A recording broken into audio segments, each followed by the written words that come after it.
Tel un château de cartes, la tour H s'est effondrée en quelques secondes.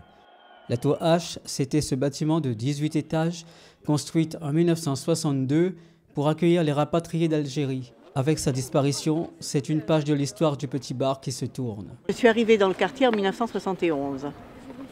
Oui, c'est ça, en 1971, j'habite dans la même maison depuis. Et j'ai vu cette tour, elle était très jolie à l'époque. Hein. En 71, elle était encore toute neuve.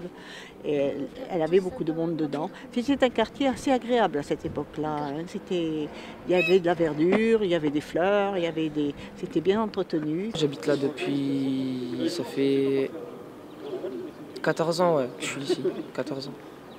Aujourd'hui, on est venu voir la démolition de la tour H. Parce que c'est le monument du petit bar un peu.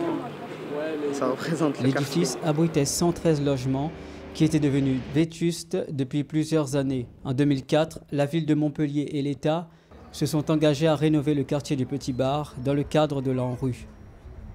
Il y a un an, la venue de François Lamy, alors ministre de la Ville, a relancé le projet qui stagnait. Les résidents ont tous été relogés dans les appartements neufs du Petit Bar et autour de Montpellier. J'ai habité au 4e étage il y a presque 8 ans de ça, et on vit avec les rats, les cafards, les araignées, et ils vivent carrément dans la cloison, et c'est sale.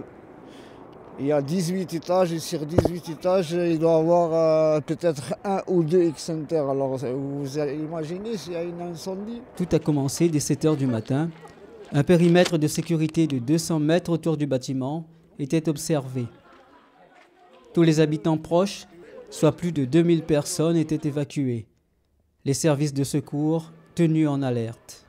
On vient de fermer le périmètre, donc la police est en train de finir l'évacuation, ainsi que les pompiers, pour s'assurer que plus personne n'est resté dans les maisons. Voilà, à l'heure actuelle, c'est ça pour le moment.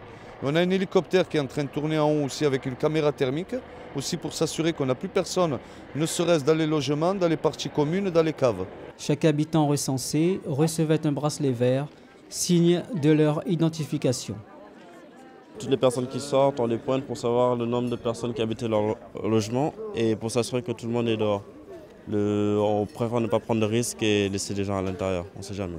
Par exemple, vous avez le nombre de personnes qui habitent le logement, leur situation, vous avez la localisation sur le palier, l'étage, la porte, et une fois que les personnes se présentent pour sortir du logement, ils vont juste attester qu'il n'y a personne d'autre qui reste dans le logement, ils vont signer ici. 11 h 20, la tour implose. En quelques secondes, les 18 étages s'écroulent sous les yeux des badauds, médusés. L'opération aura nécessité 150 kg d'explosifs, reliés à 670 détonateurs. C'est triste. Pour moi, c'est triste. C'est impressionnant, mais énormément même. Déjà, quand on avait commencé à démolir une partie du bâtiment A, c'était déjà un nouveau départ. La rue des Araucarias qui a été percée. Enfin, c'est une continuité, mais là, c'est vrai que le symbole est très fort. Et donc, je suis persuadée maintenant que, d'ici 2017, cette rénovation du quartier sera faite avec l'arrivée du tramway. En fait, quand vous additionnez tout, vous vous rendez compte que beaucoup de choses ont été faites. Sur la plan symbolique, ça va changer beaucoup de choses, parce que c'était devenu un repère même au niveau de Montpellier. On reconnaissait le petit bar de loin par rapport à la tour. Parce que, après, ce que ça changera, c'est peut-être les nouvelles constructions.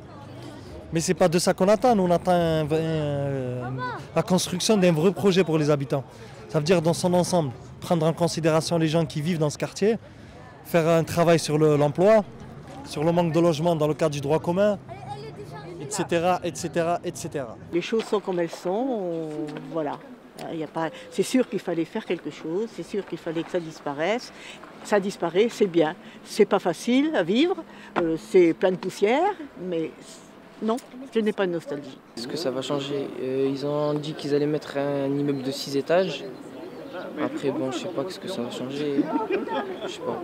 Le terrain sera remis en état d'ici au 30 juin et accueillera de nouveaux logements.